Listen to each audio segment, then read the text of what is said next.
Pembalakan liar dalam hutan alam gambut masih terus berlangsung di Kabupaten Muaro, Jambi.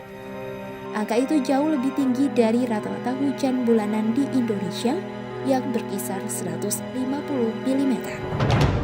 Jaka mengatakan, ekosistem Batang Toru yang merupakan bagian hutan tropis yang membentang dari Tapanuli Utara, hingga 21 orang meninggal dunia, 3 orang hilang dan mengalami luka-luka berdasarkan data per Kamis 27 November 2025 pukul 22. Oke, selamat datang semua ke Pakar atau podcast bareng Afklarung. Dan di tahun ini kita membawakan topik yang lumayan menarik ya. Tapi mungkin sebelum membahas topik tersebut, alangkah baiknya aku memperkenalkan diri terlebih dahulu. Perkenalkan, diriku Taufikur Rahman Alfarisi, selaku Kepala Bidang Riset Ilmu Strategis UPK Afklarung, dan di sini akan menjadi moderator yang membersamai podcast tahun ini. Dan selain diri aku, ada juga beberapa orang atau mungkin figur-figur yang lumayan bisa mewarnai cerita yang akan kita bahas nih di hari ini nih. Mungkin boleh perkenalan diri dulu lah, mungkin dari Mas coba. Oke, salam kenal semuanya teman-teman. Kenalin, aku Bintang dari FISIP, jurusan HI angkatan 2023. Di sini ya kita sharing-sharing aja bareng-bareng teman-teman, dan alhamdulillah thank you teman-teman Afklarung udah mau ngundang aku gitu ya. Okay. Ini such an honorable, terhormat banget lah. Oke, Mas Bintang, menarik juga ya, itu ada introduction-nya juga. Oke, mungkin di sini nih siapa nih, boleh perkenalan diri? Mungkin aku langsung perkenalan aja. Aku Algio Munanda, aku dari Teknik Mesin Vokasi. Kebetulan aku juga asal dari Sumatera Barat ya, itu yang mungkin topik yang bakal kita angkat hari ini juga ya. Dampaknya mungkin itu sih dari aku perkenalannya. Langsung ke bahasa itu ke Sumatera Barat ya, langsung daerah ya. Oke, mungkin karena kita tadi bahasa udah mengarah ke daerah dan juga Sumatera Barat, itu mungkin dari pembicara-pembicara atau mungkin dari kita semua di sini udah selaras kan kayak apa yang mau kita bahas hari ini. Oke, mungkin kalau belum paham bisa mungkin ya lihat di belakang lah ya apa yang mau kita bahas. Waduh, ya kerusakan alam dan juga kayak banyak sekali deforestasi yang bahkan sekarang ini tuh mencapai jadi tragedi. Bahkan ya tragedi-tragedi tersebut kan kata pemerintah itu kan bencana alam kan, malah bukan bencana nasional yang seharusnya gitu. Nah, tapi mungkin sebelum kita mengarah ke isunya itu sekarang ini, mungkin coba kita kayak sesuai dengan ya landasan berpikirnya Afklarung lah ya, yang lebih kayak bermain itu di sejarah juga gitu. Mungkin kalau misalnya dari teman-teman tahu nih kayak sejarah deforestasi di dunia itu tuh mulainya kayak gimana ya? Mungkin ya kalau misalnya kayak nggak terlalu dalam gitu nggak masalah, asalkan kayak mungkin kayak coba mengakar aja gitu, kenapa gitu kalau misalnya sejarah deforestasi ini tuh terjadi gitu. Mungkin kalau misalnya itu dari Mas Bintang, coba kalau misalnya pandangannya. Kalau dari aku ya, kenapa sih deforestasi ini terjadi gitu. Sebenarnya dari zaman manusia purba gitu, kita sudah mengenal bagaimana cara mengeksploitasi atau memanfaatkan alam gitu. Tapi memang puncaknya atau titik di mana mulai menjadi sebuah hal yang masif daripada deforestasi itu tentunya pada masa revolusi industri, dan kemudian diperkuat lagi, makin digencarkan lagi pada abad ke-20. Nah, jelas gitu, misal kalau kita bahas deforestasi, biasanya ini memang utamanya terjadi karena industri gitu. Ekspansi lahan diubah menjadi sebuah perkebunan ataupun dulu kertas gitu ya. Sekarang kita sudah mulai mengurangi penggunaan kertas gitu, tapi pada masa abad ke-20 mungkin itu kertas lagi banyak digunakan gitu, dan belum ada alternatifnya seperti sekarang ada media digital gitu. Maka banyak gitu pohon ditebang, dibabat. Tapi di luar dari industri gitu ya, aku tuh juga punya perspektif lain terkait deforestasi ini gitu. Ada sebuah perspektif yang menarik untuk dibicarakan mengenai deforestasi. Kalau tadi normalnya orang bicarakan deforestasi diakibatkan oleh industri, ada penyebab lain dari deforestasi yang jarang dibicarakan oleh orang. Apa tuh? Deforestasi akibat perang. Coba jelasin, Nah, di Perang Dunia Kedua tuh, perang dengan skala total war gitu kan, banyak banget gitu Riz, hutan-hutan yang dibabat secara sengaja maupun tidak sengaja gitu ya, dan bukan dibabatnya tapi dihancurkan gitu. Kalau Faris ini kan off-road pencinta sejarah juga gitu ya, pasti tahu pada Perang Dunia Kedua ada namanya metode penyerangan Blitzkrieg dari Jerman. Ketika itu diluncurkan itu kan banyak banget kemudian merusak hutan. Tank-tank dari Jerman itu menerobos, menyerbu, apalagi waktu invasi ke Perancis gitu ya. Yang diterobos itu kan hutan Ardennes ya, yang di Belgia. Iya. Masif lah di situ. Belum lagi dengan bombing-bombing di teater Pasifik gitu. Jepang, wilayah yang dikuasai Jepang diserbu oleh Amerika Serikat, itu kan wilayah-wilayah pulau-pulau kecil itu tuh di Oseania, isinya kan itu alam gitu kan, hutan gitu di situ. Banyak banget, dan sepanjang sejarah pun, sepanjang bergulirnya waktu dari Perang Dunia Kedua tadi sampai sekarang masih terjadi gitu. Bahkan aku pun di HI tuh belajar juga gitu ya tentang perang gitu ya. Dan dijelaskan gitu bahwa ada dalam suatu buku, aku lupa judulnya, pokoknya bahas tentang perang gitu. Jadi di situ dijelasin bahwa ada juga loh taktik perang atau taktik militer yang mana ini memang sengaja merusak alam. Jadi ini tuh sering dilakukan di perang Vietnam ya, bagaimana alam itu memang sengaja dirusak untuk kemudian mencari Vietcong gitu. Ada yang modelnya kayak ngebomin pohon gitu, ngebomin hutan hingga pohonnya rusak, dan kemudian ada yang modelnya ngasih zat beracun gitu ya, biologis, napalm gitu. Itu kan merusak tanah gitu. Ya banyak, sampai sekarang pun juga perang Rusia Ukraina banyak gitu kan di situ. Gitu sih kalau dari aku ya. Menarik sih apa itu. Ini jujur perspektif yang mungkin jarang diangkat gitu kan. Kalau misalnya itu banyak kan itu berdasarkan industri atau mungkin swasta atau mungkin kayak peran pemerintah terkait deforestasi ini. Tapi ini bahasa itu kayak perang gitu. Menarik juga ini angkat perspektifnya. Aku pernah ngangkat ini buat tugas juga soal waktu semester 4 kemarin, dan aku ngerasa ini kayak hal yang jarang dibahas gitu. Ya. Gitu sih. Oke. Mungkin kalau misalnya dari Mas Gio nih kayak ada perspektif lain, apakah kayak ada faktor-faktor kayak kan tadi kan disebutnya itu kayak revolusi industri gitu, tapi mungkin kayak yang lekat dengan sejarah kita misal gitu, mungkin ada apa gitu, ada mungkin perspektif lain terkait deforestasi ini? Ya, kalau misalkan dari aku sendiri, seperti di abad 1918 dulu ya. Jadi dulu permintaan kayu atau kayu ini digunakan untuk bahan bakar dulunya, cuman untuk bahan bakar atau untuk pembuatan bangunan gitu. Tapi seiring berjalannya waktu di tahun ya 20-an, abad 20-an, itu melakukan ekspansi banyak gitu. Contohnya kayak di pertambangan, dan dibuat pemukiman, membabat hutan gitu, dibuat permukiman baru, diubah menjadi pertambangan gitu, bahkan dikonversi ke suatu hutan gitu, hutan yang fokusnya ke sawit gitu. Itu sangat berimpact untuk cuaca atau iklim ya gitu, untuk global.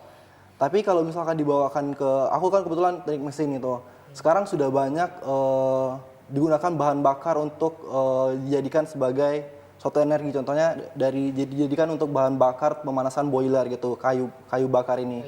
Jadi kayak permintaan dari pemanfaatan kayu bakar ini bakal bertumbuh terusnya gitu, karena sekarang dijadikan untuk bahan bakar untuk menjadikan energi listrik gitu. Jadi kayak demand-nya tuh semakin tinggi setiap tahunnya gitu. Jadi sejarahnya seperti dari sudut pandang sendiri seperti itu. Jadi kayak ini ada kayu yang ditumbuhin, abis itu diubah, dikonversi, akhirnya jadi bahan bakar, jadi energi gitu. Tapi tadi kan ada satu poin yang menarik jujur. Tadi bahas terkait sawit. Nah, sawit ini kan sebenarnya lekat gitu kan nama apa itu yang dimana ini tuh konteksnya itu Indonesia nih. Nah, mungkin kalau misalnya itu balik nih, aku kembalikan ke forum lagi nih. Mungkin dari kalian ada nggak pandangan kenapa atau mungkin bagaimana nih apa itu deforestasi di Indonesia itu tuh sejarahnya berjalan gitu? Apakah kayak ada pemerintah atau swasta atau mungkin pihak-pihak lain gitu yang kayak bakar-bakarin atau bahkan hancur-hancurin pohon kita gitu atau enggak hutan-hutan kita gitu? Ada nggak mungkin kayak Mungkin aku dulu aja ya.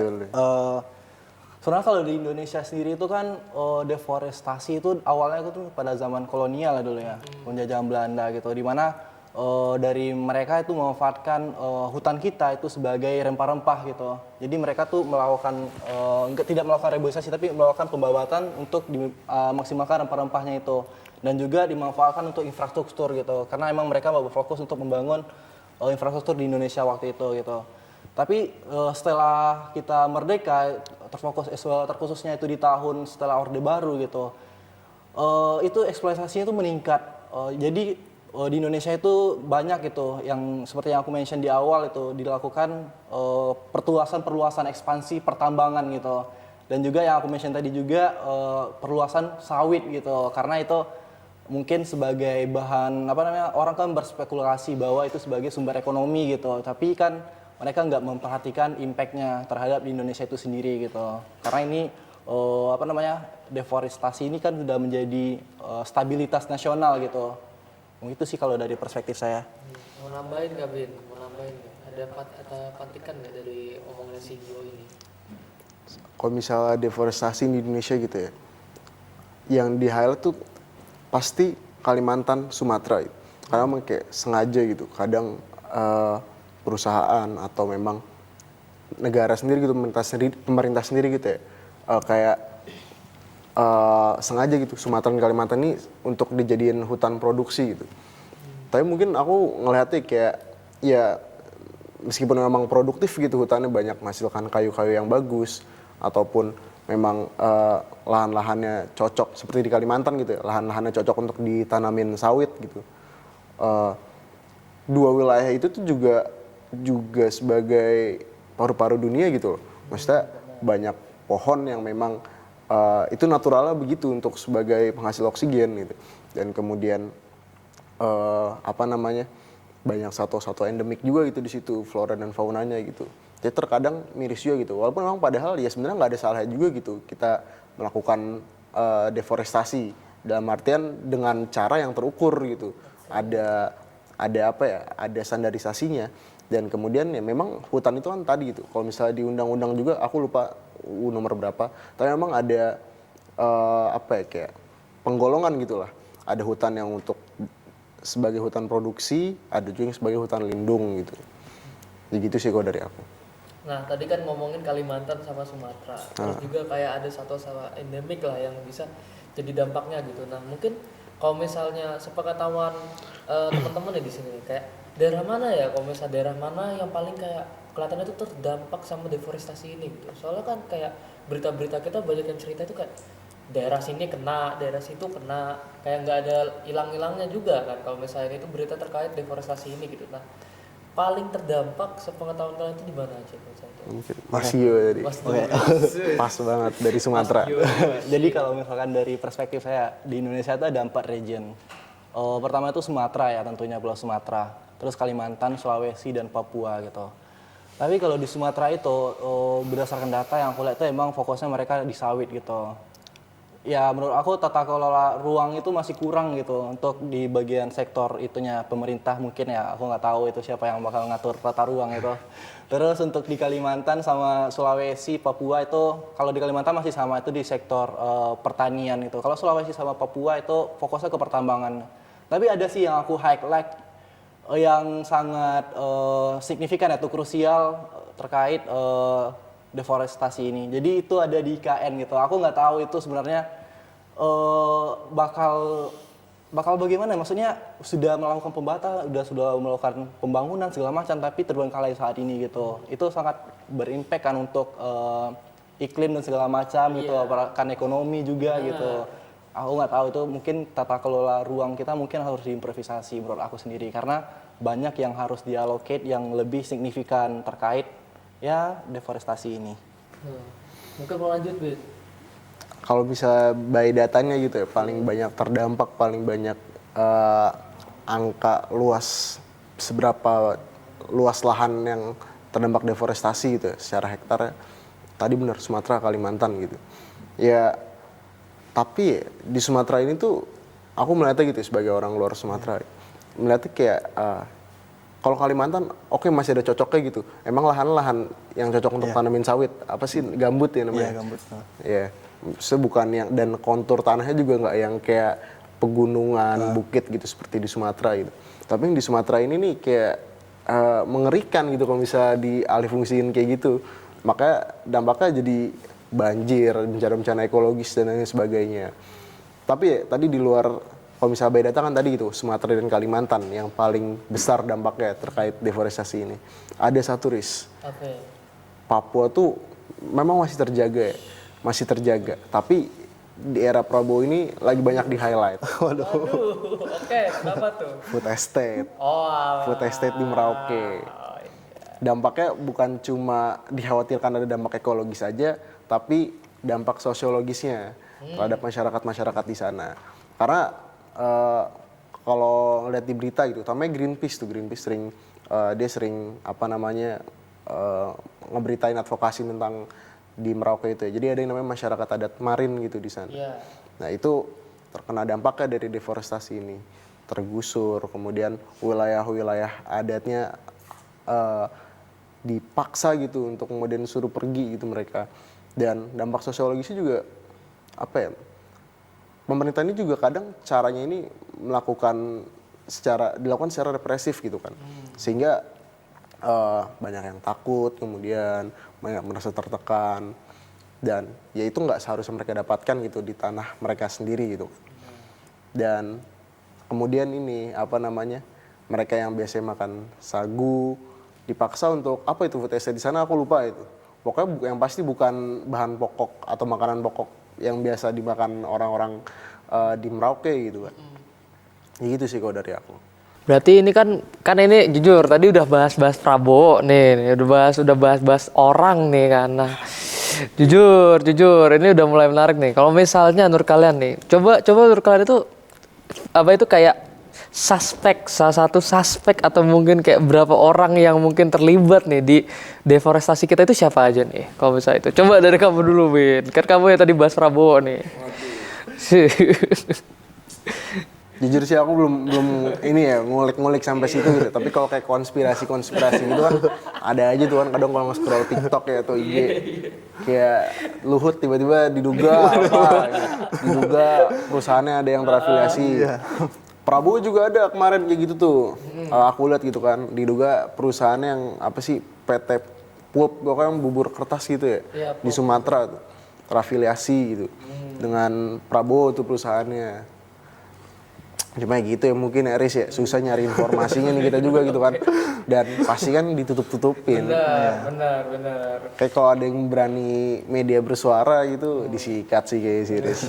Bahaya. Mungkin nih kalau misalnya itu kan ya berani mumpung orang Sumatera sendiri nih yang datang nih berani bersuara lah, cobalah. Mungkin kayak di daerah kamu sendiri Gi, siapa aja sih atau mungkin kayak perusahaan-perusahaan apa aja yang gitu yang kamu notice gitu kayak terlibat di sini gitu. Kalau yang terlibat ya, kalau untuk detail perusahaannya sama spesifik siapanya itu aku sebenarnya nggak terlalu tahu ya, karena keterbatasan akses kita ya, karena mereka nggak transparansi ke kita gitu. Tapi kalau yang aku highlight, kalau secara general itu ada 3 sektor kalau dari aku sendiri. Pertama itu ada governance sektor. Jadi kan tentunya governance kan atau pemerintah kan yang bakal melakukan perizinan segala macam gitu untuk pembabatan hutan atau mapping region itu atau tata kelola ruang itu mereka kan yang melakukan mappingnya. Terus ada private sector. Jadi private sector ini kan sebagai aspek untuk membangun industri segala macam gitu. Nah mereka itu kadang melakukan pembabatan itu tidak dengan tanggung jawab gitu. Mereka nggak, misalkan udah pembabatan segala macam diambil pohon kayunya, mereka nggak melakukan reboisasi gitu. Itu yang aku tangkap waktu itu terkait private sector gitu. Terus yang terakhir itu ada local community. Jadi banyak aku lihat masyarakat lokal itu saat melakukan contohnya kita lihat lah case di tahun 2000, aku lupa di tahun berapa itu ada pembakaran hutan itu yang sangat luas gitu. Itu masyarakat lokal yang melakukannya gitu. Nah terus mereka juga melakukan penerbangan liar segala macam. Itu tanpa sepengetahuan dari pemerintah atau dari masyarakat umumnya gitu, ada oknum-oknum gitu. Tapi emang faktor utamanya itu local community, ya governance sector sama private sector kalau dari perspektif aku. Jadi kalau misalnya tadi terkait misalnya nih, kan tadi kan ada masyarakat nih kan, faktor oknum-oknum di sini berarti kamu mungkin mengasumsikan atau mungkin berpendapat kayak ini tuh karena regulasi dari pemerintah aja juga yang kurang benar gitu kan. Kalau dari aku sebenarnya lebih ke regulasi pemerintah sih. Jadi pemerintah tuh kurang ya menurut aku untuk melakukan transparansi ke kitanya gitu. Atau mereka sudah ada tektokan gitu dengan pemerintah. Itu kita nggak tahu kan, itu di balik layar gitu. Itu mungkin masih dalam tahap tinjauan ya. Iya sih. Sekarang masih belum ketahui gitu. Iya. Yang waktu sampai kabut asapnya sampai Malaysia itu kan. Iya.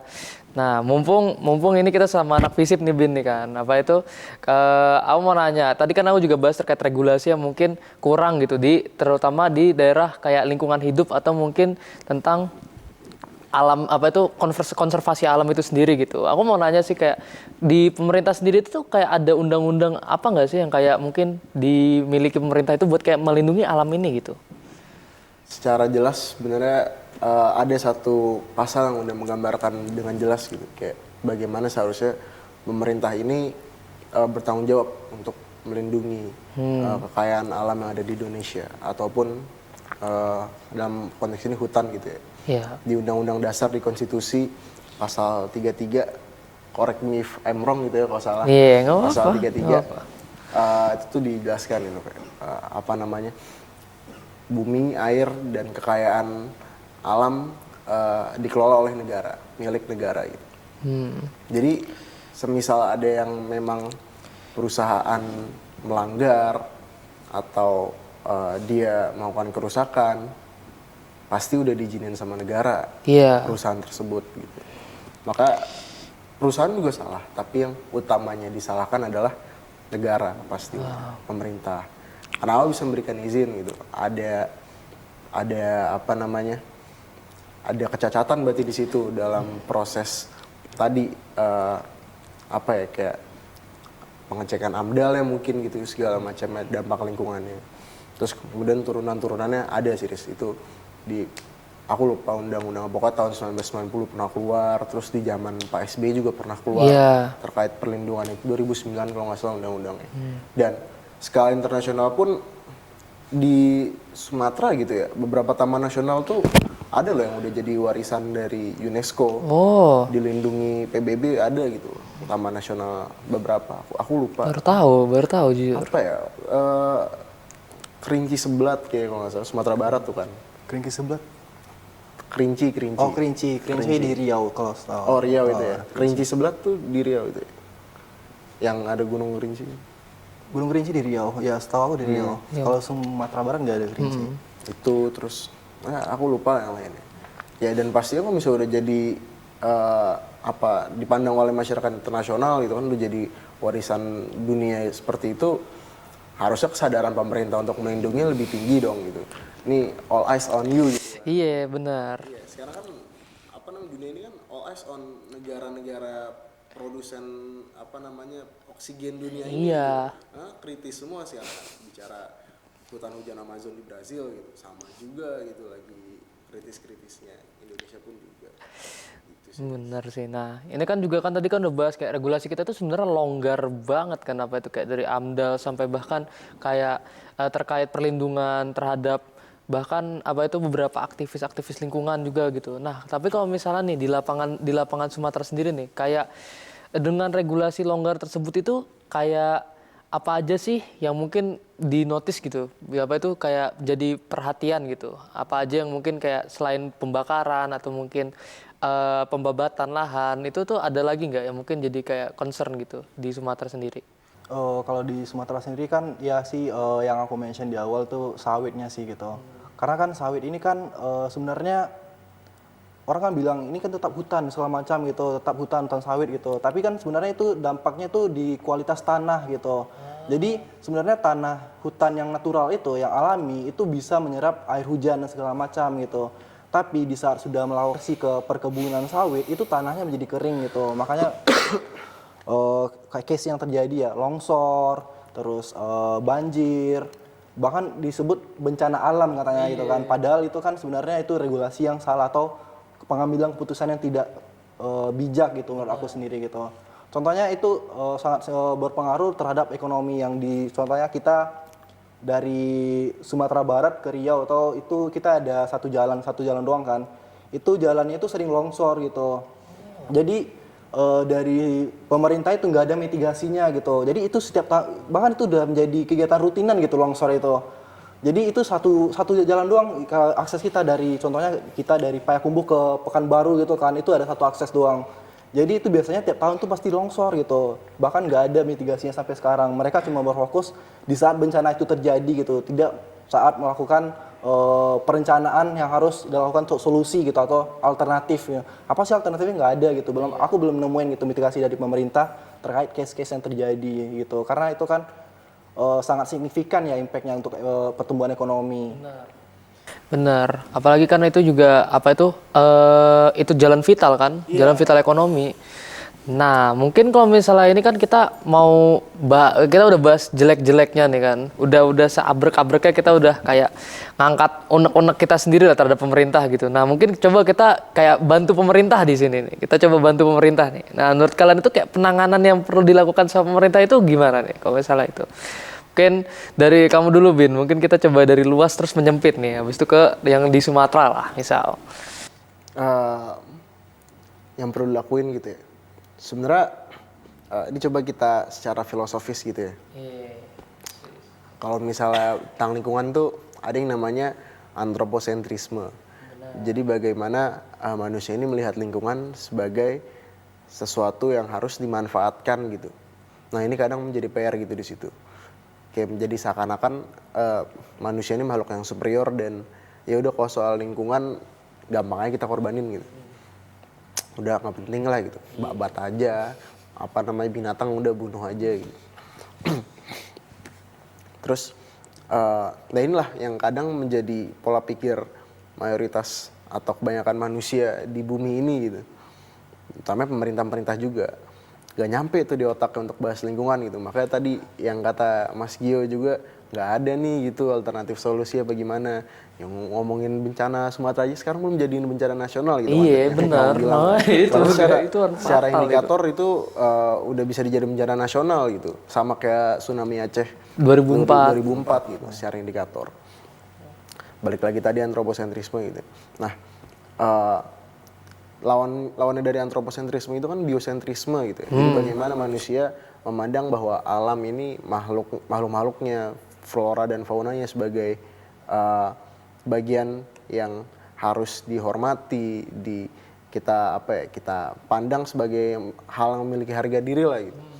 Nah, itu yang perlu ditanami gitu dengan ini nggak cuma bicara tentang pemerintah aja gitu, tapi keseluruhan masyarakat Indonesia gitu. Karena ini masih jarang, aku ngeliatnya masih minim kita lihat bahwa banyak orang yang memiliki jiwa cinta alam yang tinggi. Cinta alam bukan berarti dia naik gunung gitu ya. Tapi peka kan kesadaran alam lingkungan sekitarnya gitu. Itu masih kurang banget gitu. Dan kalau dari pemerintah pun gitu ya. Aku tuh pernah ngobrol sama Greenpeace sama Kontras di Jakarta gitu. NGO di Jakarta gitu. Kayak ketika kadang mereka mengadvokasikan sesuatu ke DPR gitu. Ada aja tuh kadang pentalan-pentalannya kayak ya apalagi Greenpeace dia kan NGO internasional gitu. Pentalan-pentalannya gitu. Kayak wah ini antek-antek asing gitu. Serius, aku ceritain gitu. Kayak titipan asing ini ya ini. Gak nyampe gitu kan pikirannya gitu. Ya udah daripada ngurusin pikir jauh-jauh gitu ya udah mikirin masalahnya dulu aja yang ada gitu kan. Iya. Emang pemerintah tuh gak nyampe gitu. Dan ya susahnya maupun kita kasih saran apapun ya batu gitu kan namanya boomer gitu kan. Dan untuk regulasi gitu ya. Tadi antroposentrisme tadi berkaitan juga menafsu kita gitu untuk memanfaatkan alam gitu. Ya dikurangin lah. Dikurangin gitu. Ya dan memang permasalahannya juga berawal dari kalau kita lihat sekarang kan populasi manusia sudah semakin banyak gitu kan. Dan itu juga akhirnya membutuhkan sumber daya dari alam gitu, entah mungkin sebagian tempat tinggal hingga perlu ekspansi pembabatan lahan-lahan kosong, hutan. Kemudian untuk ya sebagai tambahan pendapatan negara gitu juga bisa aja kayu-kayu dijual atau dijadikan lahan untuk investasi bagi para swasta gitu. nafsu-nafsu kayak gitu harus dikurangin dulu, Riz, sebelum ada regulasinya, Riz. Menarik sih. Itu tuh bahas nafsu itu nggak cuma dari pemerintah aja, swasta aja, ataupun masyarakat biasa aja, tapi dari semuanya gitu. Semuanya harus bisa tertahan lah gitu. Harus sadar dulu ini udah kritis gitu keadaan. Udah kritis gitu, hutan-hutan banyak dibabat. Dari situ dulu. Kemudian dari pemerintahnya gitu ya. Tadi kan aku bilang biasanya ada lahan yang dikelompokkan digolongkan sebagai lahan produksi, lahan atau hutan lindung gitu. Itu coba diperketat lagi gitu. Jangan sampai tempat yang dilabeli sebagai hutan lindung atau wilayah konservasi, taman nasional gitu. Itu udah jangan diotak-atik gitu, jangan diapa-apain gitu. Mau di dalamnya ada emas kek, mau dalamnya lahannya cocok buat sawit kek.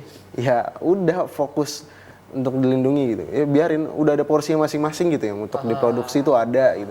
Nah contoh ya mungkin pulau gitu ya, Pulau Jawa udah kalau mau dibuat produksi udah Pulau Jawa dulu aja gitu. Kalimantan Sumatera ini jangan diapa-apain, udah ini paru-paru dunia. Gitu. Iya udah kritis, udah paru-paru dunia gitu. Ya dari situnya dulu mungkin dikonsistenin gitu. Mana yang buat dilindungi, mana yang buat diproduksi gitu.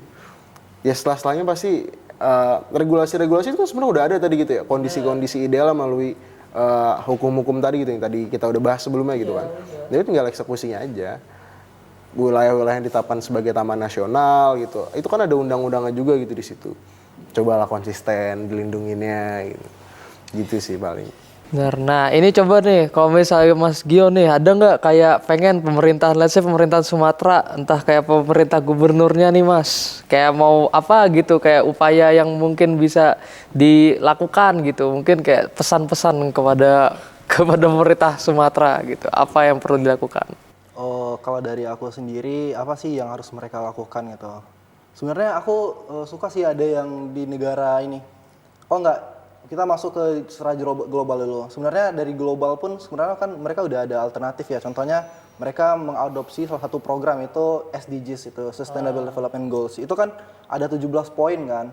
Itu sebenarnya sangat align ya, selaras dengan pengelolaan tata ruang juga sama kehutanan kita. Kan mereka juga ada poin-poinnya gitu kan, terkait perkembangan ekonomi, ada segala macam itu, ada 17. Dimana aku setuju dengan poin itu, tapi di saat di Indonesia gitu, poin-poinnya itu sangat mungkin baru cuman berapa poin gitu, karena dari sektor pemerintah tuh nggak mendukung gitu. Jadi contohnya kita ambil kasus ya kemarin itu pertambangan yang ini ilegal gitu, sampai melakukan kerugian kepada masyarakat itu hampir berapa triliun gitu, berapa ratus triliun gitu, yang kasus korupsi itu. Aku nggak tahu ya, aku lupa nama kasus apa itu kemarin, pertambangan yang sampai 298 ya, berapa 398? Iya, 300 triliun gitu. Yang itu suami artis juga itu. Iya, itu itu betul banget. Lupa. Iya kan? Lupa namanya, lupa. Itu deforestasi paling parah kan, maksudnya. Itu sangat, impact-nya mereka gimana gitu. Nah, jadi dengan itu timbullah menurut aku tuh kita harus kerjasama gitu dengan satelit. Jadi contohnya di Brazil gitu, mereka ada pembikinan satelit yang real time. Jadi pemerintah bukan pemerintah, tapi masyarakat langsung bisa memantau gitu. Sebenarnya bagian wilayah mana sih yang dilakukan deforestasi ini, tapi mereka bisa langsung pantau secara real time gitu. Dikombinasikan dengan hukum yang cepat gitu.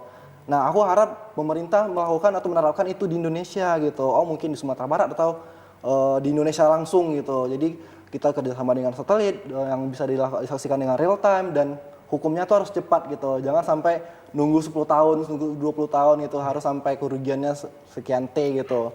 Jadi itu sih kalau dari aku harapannya ya kepada pemerintah. Jadi kayak misalnya buat pemerintah Indonesia itu kayak yang satelit itu tuh mungkin ada koordinasinya sama mungkin possibly entah itu kayak BMKG atau mungkin dinas kehutanan, dinas kayak gitu kan, dinas lingkungan hidup gitu. Nah, mungkin nih ini kita mungkin kayak ya belum wrap sih, tapi mungkin ada 2 pertanyaan terakhir nih menurutku ya, dari aku sih pribadi. Nah, mungkin aku mau nanya terkait, kan kita udah bahas kayak itunya lah, kejadian-kejadiannya lah, kayak bencana alam yang terjadi dan juga dan juga peristiwa-peristiwanya yang terjadi, pembabatan, pembakaran hutan dan lain-lain. Aku mau nanyanya terkait lebih simpelnya kayak begini sih. Kayak kedepannya nih, bagi generasi-generasi ke depan kita. Konsekuensi dari salah satunya ini deforestasi ini tuh apa ya? Kalau misalnya dari pandangan kalian gitu. Pun juga tadi udah dibahas juga terkait SDGs gitu. SDGs itu kan pembangunan berkelanjutan gitu, di mana kita berupaya untuk tidak, ya simpelnya jadi sebuah spesies itu mati gitu kan di generasi kedepannya gitu. Tapi selain itu nih, konsekuensi yang menurut kalian itu seperti apa ke depannya? Kalau misalnya ini bakal terus terjadi atau simpelnya business as usual gitu kalau kata orang gitu. Coba Bin, kenapa Bin? Dampak jangka panjangnya dan jangka pendeknya gitu mungkin ya. Masih kita udah mulai ngerasain gitu ya, bagaimana suhu global naik, kemudian apa namanya, udara tuh udah nggak sesegar dulu gitu mungkin ya, pasti ngerasain. Apalagi jangan jauh-jauh gitu ya, di Undip gitu kan, jogging track tuh ditebang gitu. Jogging track ditebang. Dulu kalau malam kalau lewat situ, wah itu adem banget. Iya, nih sekarang udah kemana nih anginnya, panas banget. Pasti ngerasain itu. Itu juga tadi dampaknya kayak itu sih, ke suhu global gitu ya, ke suhu atau enggak di Indonesia gitu. Kita kan juga naik terus gitu kan setiap tahun suhu. Terus kemudian jangka pendeknya mungkin bisa kayak ekologis tadi, kayak yang di Sumatera, banjir tuh kan, sebagai macamnya. Dan di Kalimantan gitu, kalau di Sumatera kan memang baru gongnya gitu ya. Iya. Kalimantan tuh setahu aku memang rutin banjir gitu dia, sering banjir gitu karena lahan sawit itu gitu. Karena memang tadi kata Mas Gio gitu ya, sawit itu memang dia bukan, walaupun pohon tapi nggak bisa disebut sebagai hutan kalau kebun sawit. Karena memang aku pernah baca gitu, ada penelitian dari IPB bahwa memang akar-akar sawit itu nggak bisa nyerap air secara maksimal gitu. Jadi makanya ngembeng gitu kan. Nggak bisa dikategorikan sebagai hutan yang bisa nyerap air gitu. Itu. Dan kemudian impact-nya gitu ya. Perlahan-lahan pasti bakal jadi barang langka tuh, namanya oksigen gitu kan. Kayak bakal susah gitu, di mana-mana ekspansi lahan. Ya tadi itu imbas dari semakin meningkatnya pertumbuhan penduduk gitu ya, di mana-mana ekspansi lahan. Tapi kan ya gimana mau gak mau gitu. Ini kayak seakan-akan menjadi siklus, kayak udah bentar lagi kiamat nih gitu. Dalam waktu dekat ini emang udah waktunya udah rusak lah gitu. Seakan-akan jadi siklus gitu. Kalau emang nafsu tadi gitu bertambahin gitu, nafsu untuk membangun, nafsu untuk merusak, eksploitasi gitu. Kalau itu nggak ditahan ya udah, ya rusak aja, kiamat gitu ntar lama-lama. Terus kemudian apa ya? Ini aku juga di luar pertanyaan kamu juga gitu ya. Aku mau bahas sedikit. Harus ini pemerintah Indonesia ini perketat lagi soal gak cuma regulasi untuk melarang, tapi terkait ini nggak cuma pemerintah Indonesia sih, tapi memang standar Indonesia ini terkait investment, terkait pihak swasta yang dia biasa apa ya namanya, memproduksi hutan gitu, maksudnya dalam artian manfaatkan hutan atau eksploitasi hutan, itu standarnya perlu dinaikkan lagi. Jadi aku pernah baca di Amerika Serikat gitu ya, kepedulian atau apa ya, tingkat kesadaran lingkungan suatu perusahaan itu tuh diperhitungkan bagi investor. Dia tuh nggak mau investment di perusahaan yang memang hobinya ini ngerusak alam gitu.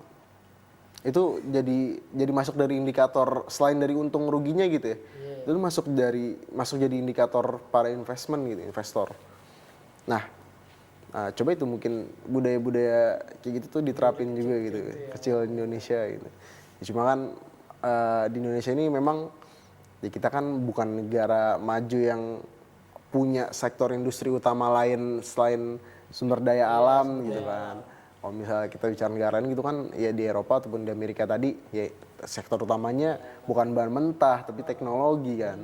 Indonesia ini memang masih bahan mentah, dan ya mungkin tipikal orang Indonesia kali gitu ya, pengen cepet puas, cepet untung gitu. Jadi yang lain-lainnya nggak dipikirin, yang penting dapet untung aja gitu. Ya itu kan bisa nggak diperhatiin, bisa jangka panjangnya gitu ya, untuk Indonesia sendiri. ya jangan gini-gini terus gitu, udah jadi kayak digambar itu terus gitu. Kapan mau benernya gitu.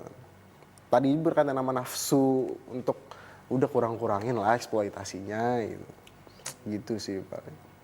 Mungkin kalau misalnya dari Mas Gio nih, udah mau tambahin kayak perspektif atau mungkin kayak ya apa itu ya tambahin follow up gitu kalau misalnya terkait ini konsekuensinya kayak gimana ke depannya?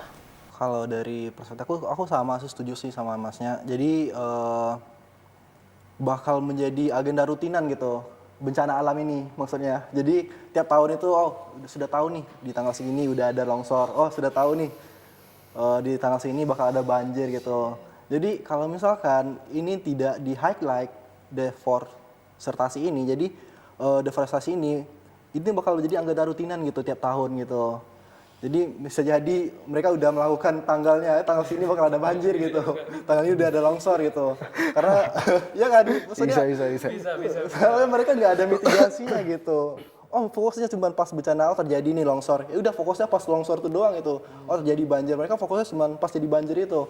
Tapi kayak mitigasinya ke depannya mereka nggak lakukan gitu. Mereka cuma fokus pas hal itu terjadi gitu. Tapi solusinya mereka nggak cariin gitu. Itu sangat signifikan ya untuk jangka panjang gitu. Nggak mungkin kalau terjadi itu untuk agenda rutinan kita tiap tahun gitu. Masa tiap tahun kita harus donasi segala macam, donasi gitu. Bahkan sampai donasi sampai sekian banyak gitu. Kenapa fokusnya cuma pas bencana itu? Kenapa nggak difokuskan untuk mitigasi 10 tahun atau 100 tahun ke depan gitu? Itu kalau untuk jangka panjang. Dan juga mungkin ya generasi selanjutnya itu contohnya di Sumatera. Di Sumatera itu kayak harimau Sumatera itu udah mulai langka gitu. Oh iya. Harimau Sumatera udah mulai langka. Kalau misalkan pembabatan hutan itu sering selalu ditingkatkan, selalu dilakukan gitu, bisa jadi generasi-generasi di Sumatera nggak bisa lagi melihat harimau Sumatera ini gitu. Mereka penasaran, emang kayak apa sih harimau Sumatera ini? Mereka nggak tahu kan, karena udah punah gitu. Karena tempat tinggal mereka tuh sudah dibabat habis gitu.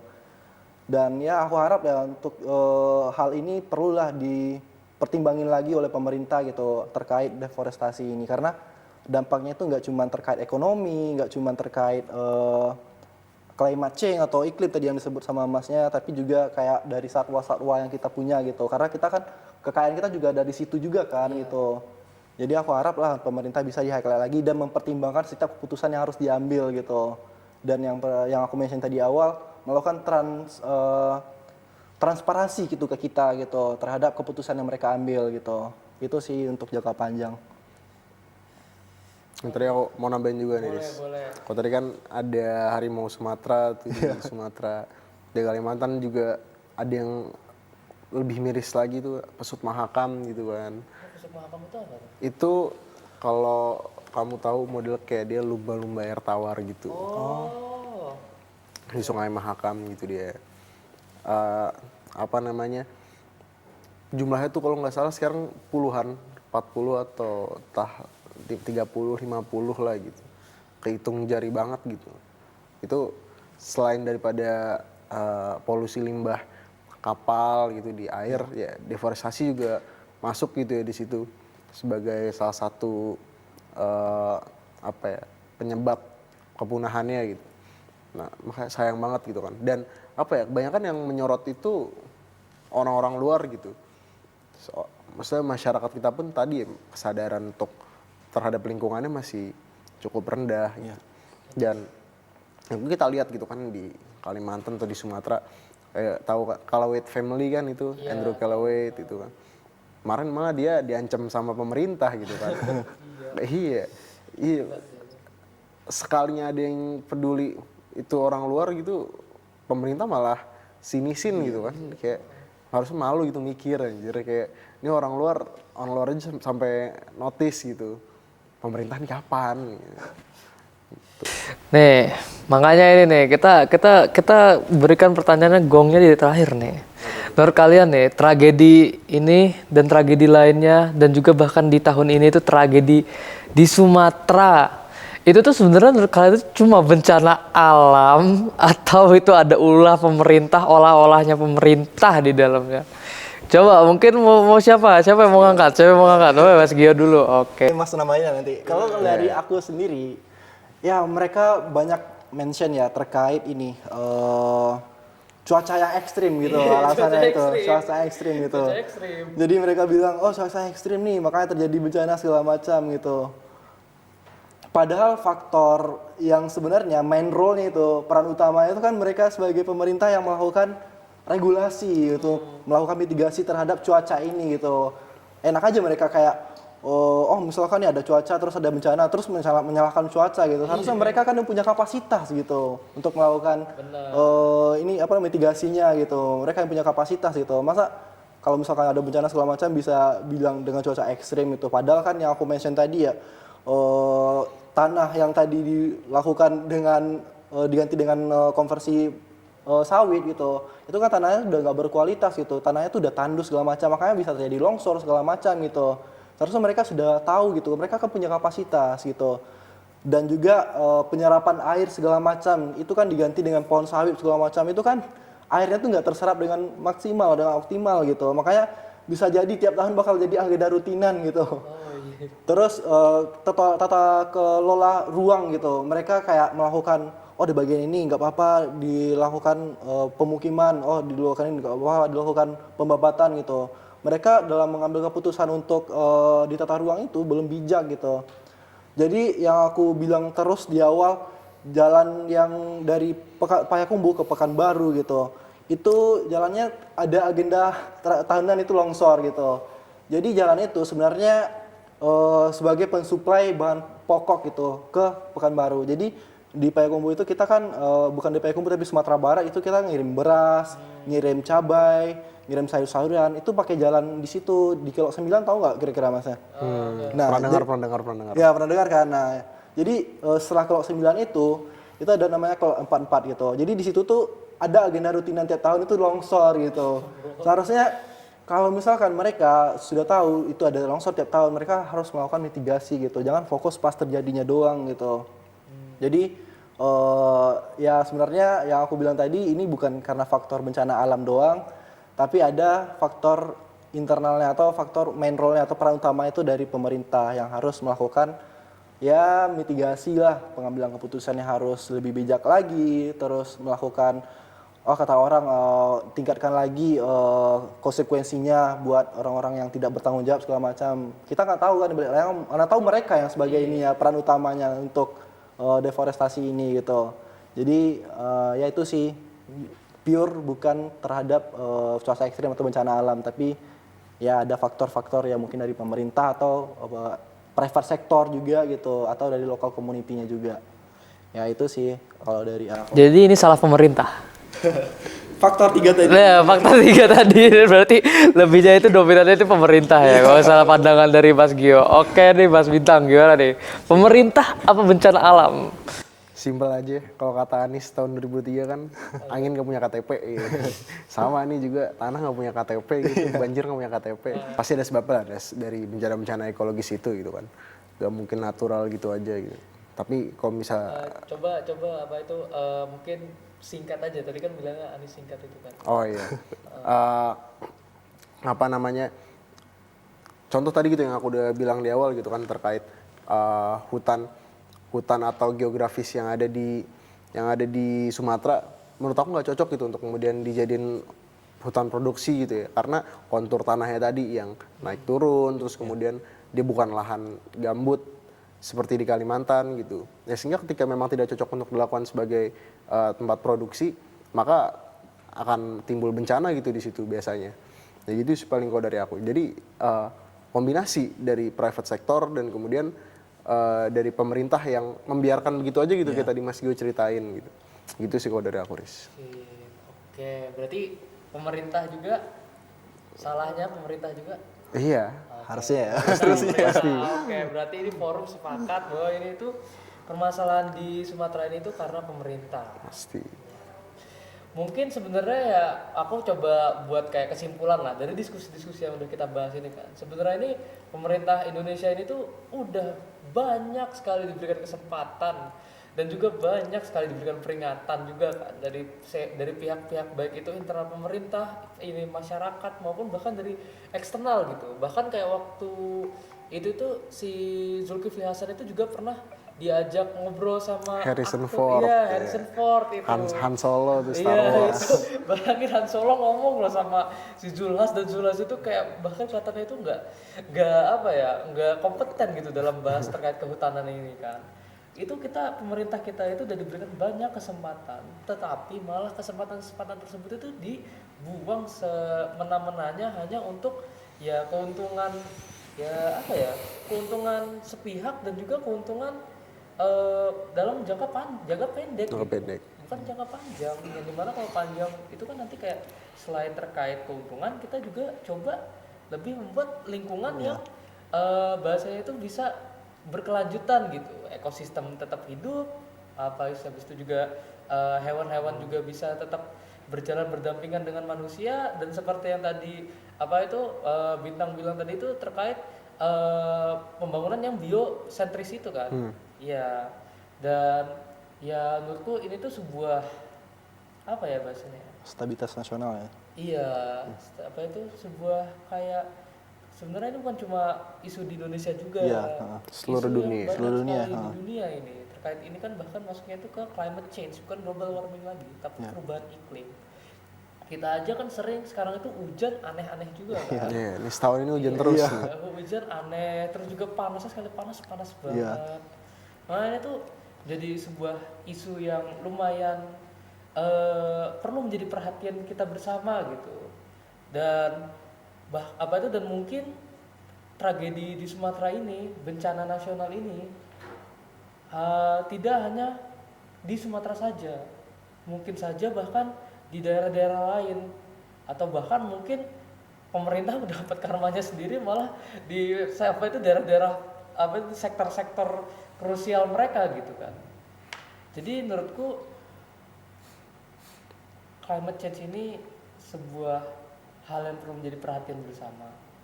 Jangan kita menjadi acuh, jangan menjadi lalai, dan kita harus menjaga alam ini bersama karena entah Tuhan atau mungkin seseorang di atas sana telah memberikan keanugerah bagi kita. Alam ini perlu dijaga, dan jangan sampai alam yang telah dijadikan sebagai rahmat ini itu dirusak semena-mena. Mungkin itu saja dari Pakar Podcast bersama Afkarung. Terima kasih pada Mas Bintang dan juga Mas Gio sebagai narasumber dan juga pembicara di podcast tahun ini. Dan untuk podcast-podcast kedepannya kita tunggu di tahun depan. Bye bye. Yeah.